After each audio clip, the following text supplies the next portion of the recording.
been with the team, and for us it seems like it's going back to 2005, and I'm just too happy and happy that the girls have given us an opportunity again to be part of the World Cup finals.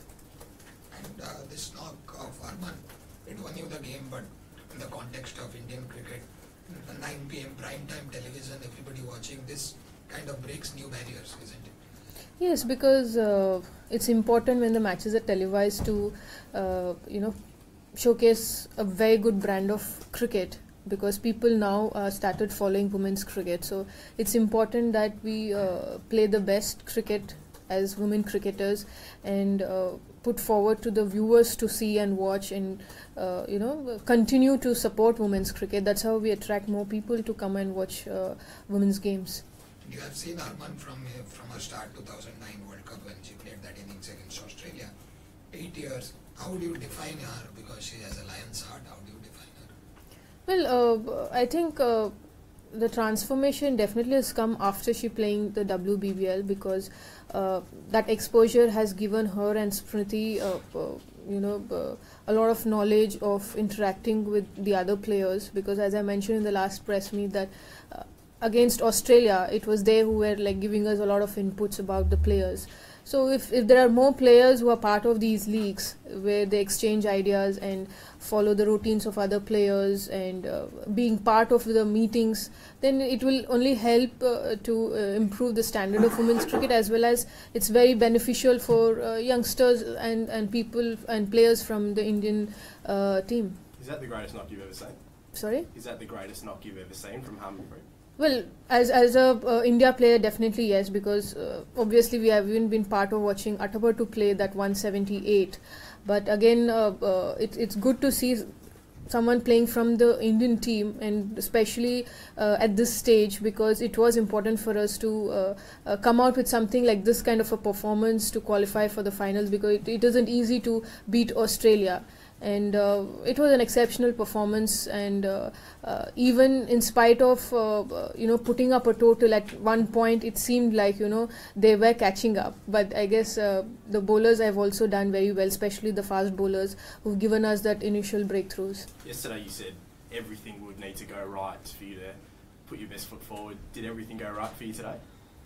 Well, ideally I would have wanted my openers to have more runs, but I think it's okay as long as the team looks very confident, inspired by the performance in the last 2 games, because I personally feel that this team has really changed the momentum of coming back into the games, because it's very important, as I mentioned earlier also, if you want to be the best side in the world, you need to know how to make comebacks after a defeat, and that's what the girls are. Today I can proudly say as a captain that this team has really made a comeback, and posted a total that even in 50 overs we haven't really posted it. And all of them, whether the top order bat or the bowlers, everybody looked to be in sync. Only 8 days ago you were talking about, after the last time you played Australia, about how disappointed you were you didn't have that support there for many years. Do you feel like, and you named HARMANPREET as being one of those underperforming players for your national side, do you feel now as though there's an added maturity to your side, and you can sort of, when you do decide to stop playing, it's left in pretty good hands with HARMANPREET? Yes, I think definitely, because the game against New Zealand, the knock, she had runs, and as well as Veda had runs, so it was important that game where they got those 50s backing them. So today they walked in with more confidence. Had they not scored runs, it would have been a different picture today. But all said and done, everything happens for a reason and for good, and it was needed, and I'm sure this knock of hers will give her more confidence tomorrow when she's in a position to take more responsibility as a batter. She'll be in a better shape and experience to take the team along. Mithali, yesterday you were asked if you thought Australia had weaknesses you could exploit. You said yes, but you didn't want to say what they are. Can you tell us now what you'd identified as the weaknesses in that side? Well, one is that when you play against Australia, you need to be on par with them in terms of your mentally being strong. And you need to take those chances, because the more defensive you are, they start being more attacking, and it is always better to be attacking with them. And also the fact that we knew that it's important to get us that initial breakthrough because the openers have always given them the start. So for us, it was important to get those 2 early wickets. Today, of course, the opener they lost very early in the innings, as well as McGlanning's wicket was a turning point, I think, because a huge runs are scored by the openers McGlanning and Perry. So once this once they were 3 wickets down, then we knew that it's going to be very difficult for them to chase 280. How big was that wicket? And coming from a champion like Julan who has raised her game in the second half of this World Cup? Well, usually, I mean, definitely she's McGlanning is a world-class player, no doubt about it, and I wouldn't take any credit from her. But when you're chasing 280, there's always pressure, always. I mean, no matter how big a player you are and how many runs you've scored, there is always a pressure of chasing a big total, and it is also imperative that the team will be depending more on the openers to give them a flying start, which they didn't get. So when she walked in, I definitely, as a player, I could understand that she was under immense pressure. So it was important to get her wicket in the early stages. And Julan's part in that, in terms of stepping up in the last few Well, matches? she has definitely worked on her bowling, because from the first game to the Sri Lanka game and the New Zealand game, she was getting better in the nets. So it's just a matter of time. You get a couple of good spells and you're back into that confidence mode. You were cautious about looking forward to Lords in the final. You're there now. How excited are you maybe playing in front of 26,000 people at the home of cricket? Well, I think as a team we are all very excited to be part of the World Cup finals. We knew that this tournament isn't going to be easy, but again, the way the girls have turned up at every situation when the team needed, whether it is a batters or bowlers. In fact, this fielding in patches have been exceptionally good today. So this win has definitely changed the scenario in terms of how the girls are going to look up to the World Cup finals. It definitely isn't going to be easy for England, but again, I would say, having beaten Australia, I'm sure the girls are on a high, but it will again boil down to how we perform on that day, because today has been our day, but we really have to again work on our planning and strategies for England, because England has also peaked after being defeated by us in the first game. They have really performed well throughout the tournament, the run up to the finals. So playing a host in their own country is going to be a challenge. But again, having said that, this unit is up for it. Yeah. Before the start of the tournament, you said that this was likely going to be your last 50 over tournament, and you were just kind of here to enjoy whether you won or lost. Are you slightly shocked by the fact that you guys have reached the final, given your thoughts at the beginning of the tournament? Well, I mentioned that this is going to be my last World Cup. Probably I wouldn't be playing the next World Cup, which is in 4 years' time. But I'll still play international cricket for couple of more years.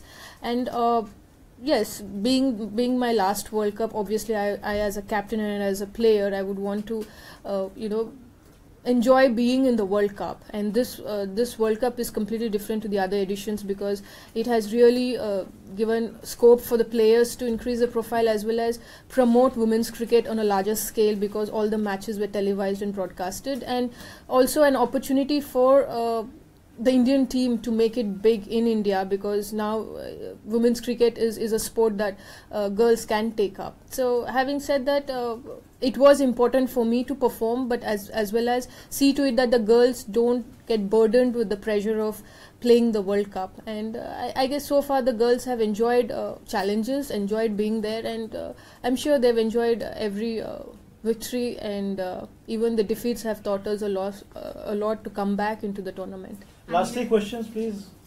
On 2 and 3. Harman was livid then when she got handled. What was the message from the dressing room to her? Well, I think she's an aggressive player, and sometimes emotions run on the field. It's part of being at this level, at this stage.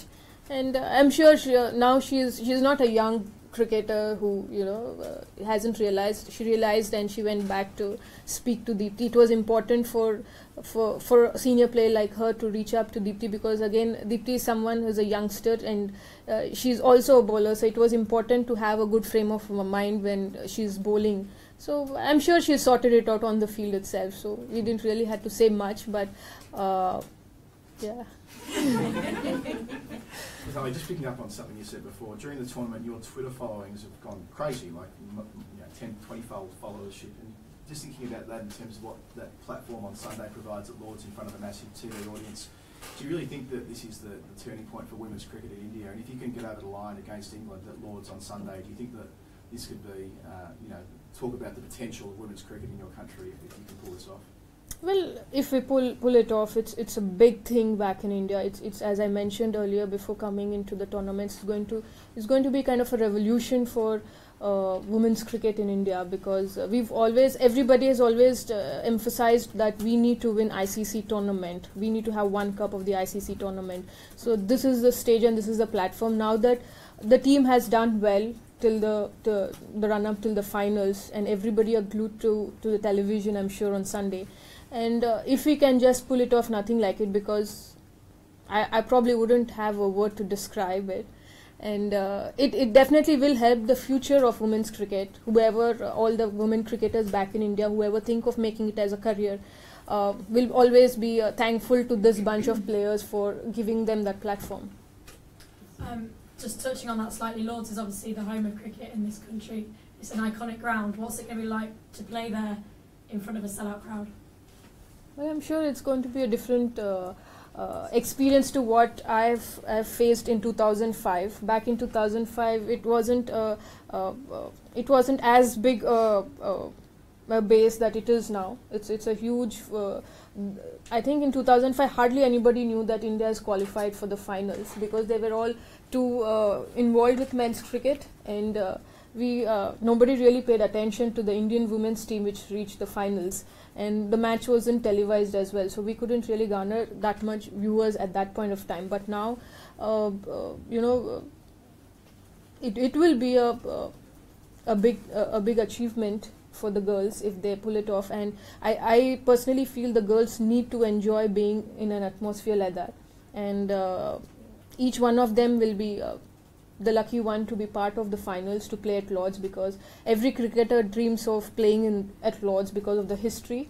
And here we've made an effort, we've reached there, and it's just that the girls perform their best as they've always done. Thank you.